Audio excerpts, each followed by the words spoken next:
guys, and welcome back to Reading Club. Today I'm going to read you Dirty Bertie, Pants, the third story, Poop.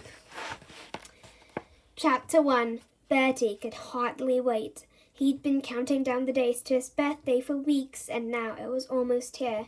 It was going to be the best party ever. Bertie already had his pirate captain's hat and plastic eye patch. All he had to do now was hand out invitations to his friends. "A pirate party? Great," said Darren. "When is it?"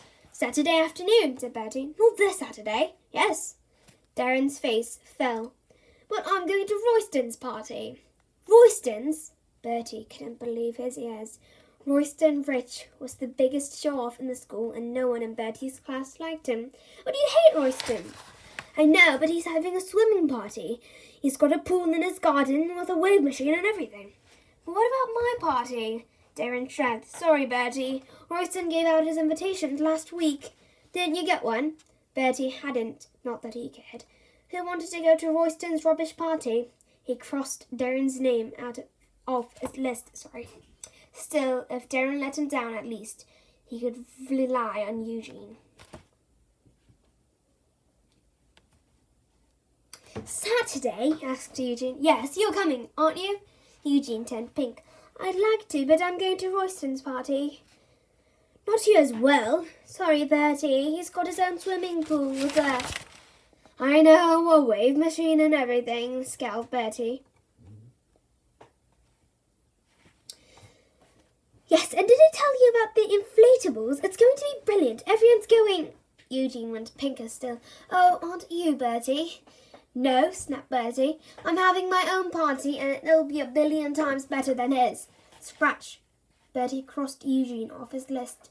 At break time, he gave Donna her invitation. Scratch. She was going to Royston's party too. So were Alex, Dan, Stan, Sunil, and Pamela.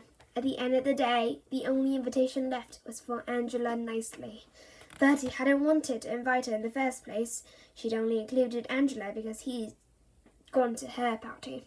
Scratch, and went Angela. That left Bertie looked at his list. No one at all. Well, see if I care, thought Bertie. I'll have a great party of my own. Loads more cake and crisps for me. Hang on, though. If no one came to his party, he wouldn't get any presents. And playing pirates wasn't much fun when the only enemy was with her. Chapter 2. Bertie slammed the front door. He flung down his bag and clumped upstairs to his room. A minute later, Mum poked her head round the door. "Bertie, are you all right? How was school today?" "Terrible," grumbled Bertie. "No one's coming to my party." "No one? Didn't you give out the invitations?" Bertie explained about Royston Rich's swimming party. "Oh dear," said Mum. "Fancy it being on the same day as yours. Maybe we should move your party to the next weekend?" "That's years away," moaned Bertie. "If anyone should move, I don't see why it should be me. Why doesn't he move his smelly old party?" Mum sighed. "Bertie, things don't always work out the way you want," said Bertie bitterly. "I bet if we had a swimming pool, everyone would come to my party. Why can't we get a swimming pool in our garden?" His mum gave him one of her looks and closed the door. Bertie lay on his bed. It wasn't fair. Who did Royston think he was pinching? All Bertie's friends, just because he didn't have any friends of his own. Well, black-eyed Bertie, the scourge of the seven seas, wasn't beaten yet. If Royston was boasting about his super swimming pool, he would just have to think of something better. He racked his brains. What did parties do? When pirates do, when there wasn't swapping decks or splinting the main race. Of course, they hunted for buried treasure. Bertie tiptoed into his parents' room. He went straight to the present drawer where his mum kept anything she didn't want him to see. Inside, he found party hats, balloons, and a big bag of chocolate coins. "Arr!" cried Bertie. "Gold doubloons!"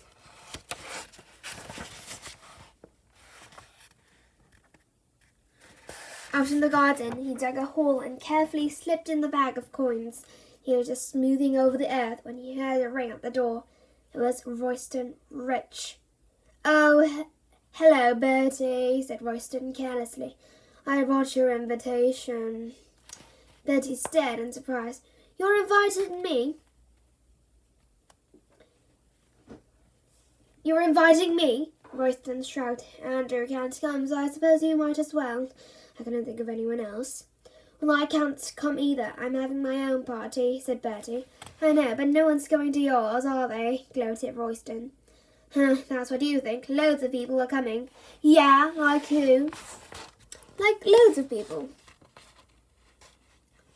Well, everyone from our class is going to be at my party, boasted Royston. He pushed the invitation under Bertie's nose. Keep it anyway, in case you changed your mind. Bertie snatched it off him. I won't, he said. Suit yourself, said Royston. You'll be missing the best party of the year. We're having a wave. Bertie slam. Bertie shut the door in his face. He turned round to find Mum bearing his way. Bertie, someone's been nosing in the present drawer. Oh, have they? Said Bertie innocently. Yes, and a bag of chocolate coins is missing. I bought them as prize for your party. Do you know anything about that? Said Bertie. Bertie, if I found out you've eaten them, I haven't. Good, then you can give them back right now.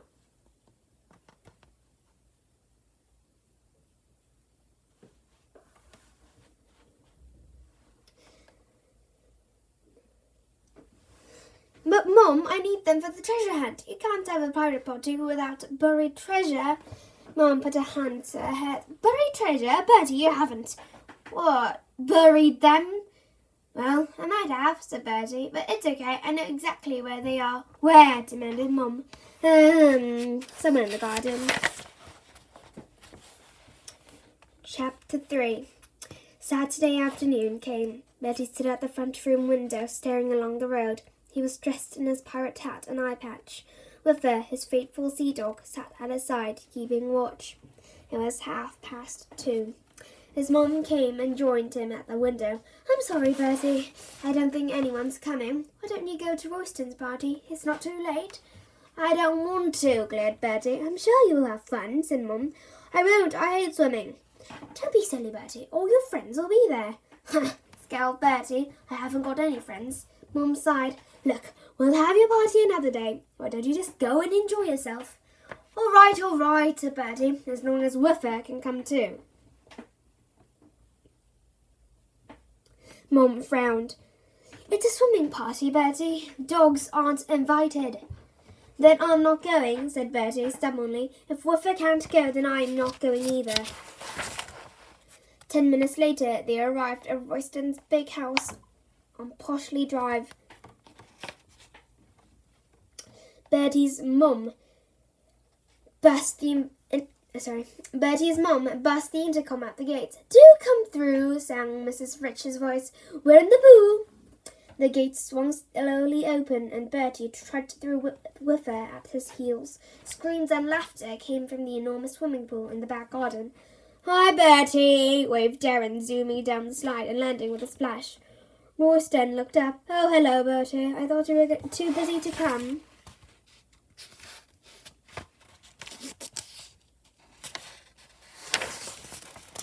I can't stay long, said Bertie, looking at his watch. I've got people waiting. What do you think of my swimming pool? Super, isn't it? Bertie shrugged. It's all right. You'd better get changed. We're just about to start the wave machine. Bertie wandered over to the barbecue where Mr. Rich was cooking hot dogs and enormous steaks. With his nose twitched as the smell of sausages. Hey, shouted Mr. Rich. Bertie looked at me. Yes, you. Is that your dog? Bertie glanced down at Whiffer, who was sniffing the meat. He likes sausages. I don't care what he likes. Take him somewhere else and tie him up. I don't want him near the food. Bertie dragged Whiffer away and tied him to a post on the lawn tennis court. Sorry, Whiffer, said Bertie. You stay there and I'll get you something to eat. Whiffer whined and pulled at his lead. Sit, commanded Bertie. Whiffer sniffed around and then squatted down to his hind legs. Uh-oh, that could only mean one thing. Bertie glanced around, hoping no one had noticed. It was lucky he'd remembered to bring along his pooper scooper just in case. He scooped the lump of poop into a small plastic bag. Now where to get rid of it?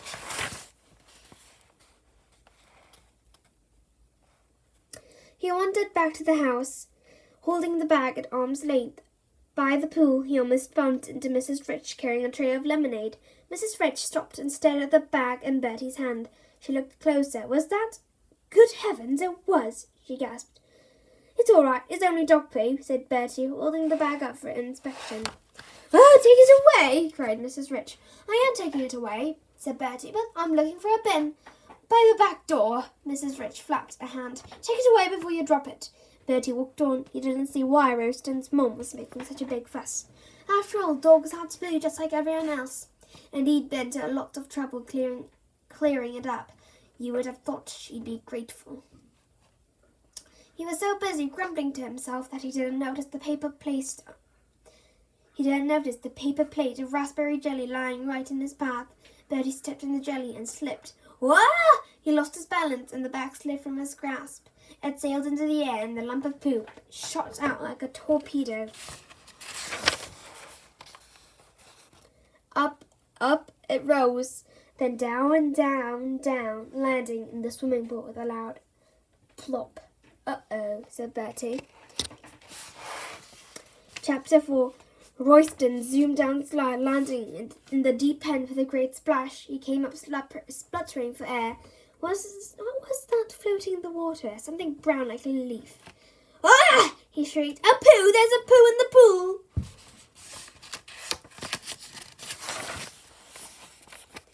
Bertie had never dreamed one little piece of doggy-do could cause so much panic. 30 children scrambled to get out of the pool, screaming as if a killer shark was after them. Do something! Cried Mrs. Rich to her husband. Mr. Rich fished a net and fished around in the deep end, but the poop had sunk to the bottom and didn't want to be caught. Don't worry, said Royston. My dad will sort it out, then we can all go back in. Ew, Donna pulled her face. I'm not coming in there.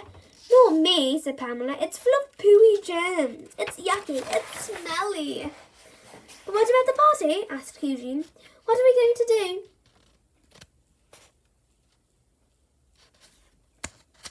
Bertie pulled on his eye patch and leaped onto a sunbed. Who wants to come back to my house for a pirate party? He cried. Can we have sword fights? Asked Darren. Of course, nodded Bertie, and walking the plank and a treasure hunt with real chocolate coins. Chocolates? Why didn't you say so before? Said Darren. Come on. 30 children charged out of the gates and down the road, with black-eyed Bertie leading the way. It was going to be a brilliant birthday after all, he thought, and all thanks to Wiffer and his pongee present. So that's the end of this book. If you liked it, please click many likes and subscribe Reading Club. Well, it was a very fun reading, and I'll come back later with a new book. Well, bye everybody, and see you next time.